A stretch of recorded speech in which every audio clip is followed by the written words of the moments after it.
So we're going to jump back into Jarnail Singh's testimony to the Post Office inquiry, and there is some new documents that have been disclosed from the Post Office which show that senior execs were congratulating Jarnail Singh and the wider criminal law team on the prosecution of Misra, as they felt that it justified their confidence in Horizon. Was that the way Jarnail Singh saw his job and his role? Let's find out as we jump into the inquiry. Well, let's look at a new document and see whether you're less aggrieved by the questions that I ask you. Poll 0016-9170. Jason Beer is clearly showing his disdain here, feeling aggrieved at actually something you actually wrote. This is a new document that's recently become available to the inquiry as a result of recent disclosures. And if we just look at the footer page one, please, we can see, thank you, stop there, your email of the 21st of October 2010 at 2:58, the one we've just looked at, yes? After a lengthy trial at Guildford Crown Court, the above name was found guilty of theft. Yes. Cool. Yeah? Yep. And look who it's sent to up there. Lots of senior execs, I think, including Paula Venables. Brilliant news. Well done. Please pass on my thanks to the team. And then if we go further up the page, thank you, just stopping there, we can see a reply or a forwarding or a cutting and pasting of your email to a new collection of people, and in part a reply to Mr. Ismay. It says, Rod, brilliant news, well done. Please pass on my thanks to the team. Regards, Dave. And that's David Y. Smith there. That was the managing director of the entire company at that time. Is that right? I don't know. I honestly don't know who Dave Smith is. Do you not recall there were two Dave Smiths on the emails? David X. Smith, who was head of IT, and David Y. Smith, who was the MD of the company you work for? No? No. Okay. In any event, we know that David Y. Smith was the MD, and he's saying, Rod, brilliant news, well done. Please pass on my thanks to the team. And then if we scroll up a little bit further, we can see that that email has been repurposed by Mr. Ismay and has been sent back to a distribution list that largely represents the distribution list of your email. Can you see that? Yes. And he says, dear all, please note Dave Smith's thanks to you all for your work in this important case. Dave and the ET, the executive team, have been aware of the significance of these challenges and have been supportive of the excellent work going on in so many teams to justify the confidence that we have in Horizon and in our supporting processes. This is an excellent result, and big thanks to everyone. Rod Ismay, Head of Product and Branch Accounting. So, there's no doubt that the executive team are aware of exactly what's happening here, because, they are being sent it and congratulating it and saying you've got our full support, so they know what's going on in the background. And so just to scroll down a little bit, you can see what's happened. Your email has been sent to some, would you agree, big figures within the organisation, including Rod Ismay. You knew who he was? No. You didn't? I don't think so. I mean, presumably when you received the email back you did, because under his signature block it's got that he was head of product and branch accounting. Well, that I knew, but I never met the guy. I didn't even know what the head of product and branch accounting was, to be honest. Mike Moores, did you know who he was? No. Mike Young? No. Paula Venables? Only when I joined the Post Office Limited. And so that was a couple of years after this, or a year and a half after this, in April 2012. I mean, probably heard the name, but I've never met her. I didn't have any dealings with her. I don't think I've directly emailed her or had any communications with her. I don't think so. I don't. But anyway, the message coming back to you is that Dave, who I've told you was the MD of the company, and the executive team have been aware of the significance of these challenges. Yes. Did you know about that when you were litigating the prosecution of Misra? No, I don't think so. That the executive team were keeping an eye on what was going on? No. Because that would certainly put some pressure on you, you'd think, to get the, shall we say, right result rather than necessarily the correct result. I honestly did not.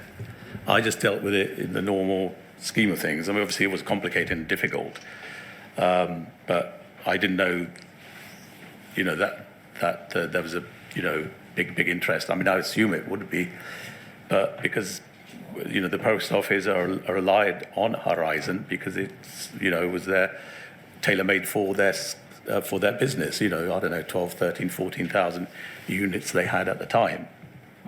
But even that aspect of it only came, to my knowledge, purely because having dealt with the Misra case. The Misra case opened up everything. It has educated me or advanced me in the whole, the whole business, I suppose.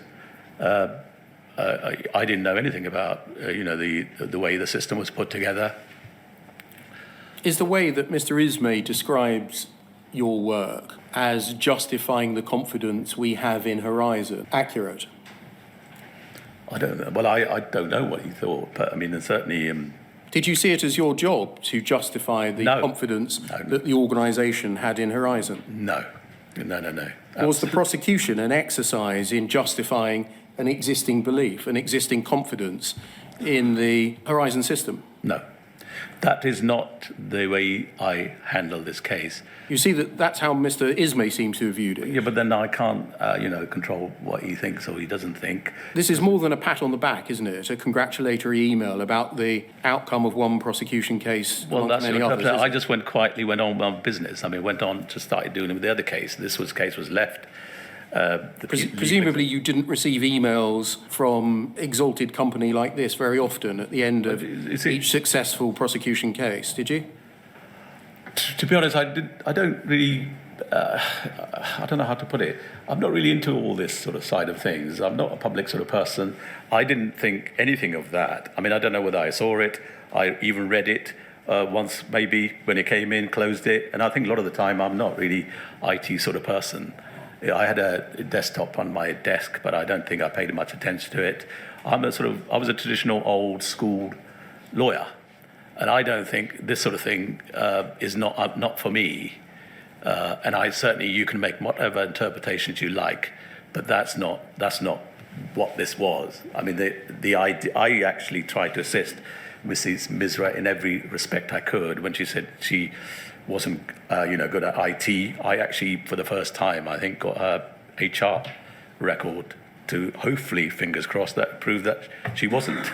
But obviously it didn't. But no, you say that you sought out Mrs. Misra's HR record to hopefully, fingers crossed, help her out?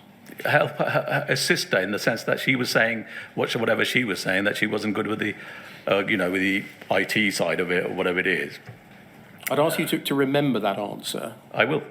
Yeah. Because it's interesting. He might not have seen his job, if we take it at face value, what he said, that it was to justify the confidence in Horizon, but it certainly seems like he's not objecting to the fact that senior executives are seeing their confidence justified by the actions he's taking in the case. And it's quite interesting now to say he's trying to throw out little bits there that he's done to say, actually, I was trying to investigate, the possibility that she didn't do it, but nevertheless, it ended up in court, didn't it? That was the result. So whatever he did to help didn't actually work ultimately, did it? That you were trying to help Mrs. Misra not help with your fingers crossed. Well, no, but yeah, that's the wrong expression because I probably, I'm not comfortable with the questions you're asking, and I think because that doesn't justify any of the interpretation you're putting on it. Because that side of it didn't really wasn't what it was. I didn't even know any of the people, whatever they did or didn't do, or Paula Venables, Mike Young. I mean, I don't know what positions they held until even Mike Young. I don't even know how he fitted into the business. Paula Venables, I did purely because she was the legal executive at Post Office Limited, and she was on the same office. Mr. Singh, isn't it right that the reason why this case was seen as significant and important, and the reason why you wrote your email that we've just seen, is that the case was seen as essential to justify the continued confidence of the Post Office in Horizon? No. So that's an appropriate moment. Can I just add something? I'm so sorry. You've got another answer. Can I just, if that was the case, I wouldn't be dealing with it. It'd be something like Rob Wilson or maybe Juliet McFarlane. Juliet McFarlane was the lead in this sort of case in the, the prosecution of sub-postmasters. It wasn't me. I was just more or less dealt with the straightforward prosecutions of sub-postmasters, as you would see from the case studies, the cases you listed. So it wouldn't have been me. It was just by pure coincidence, accident, or whatever it was. That was the reason why I dealt with it. Thank you, Mr. Singh.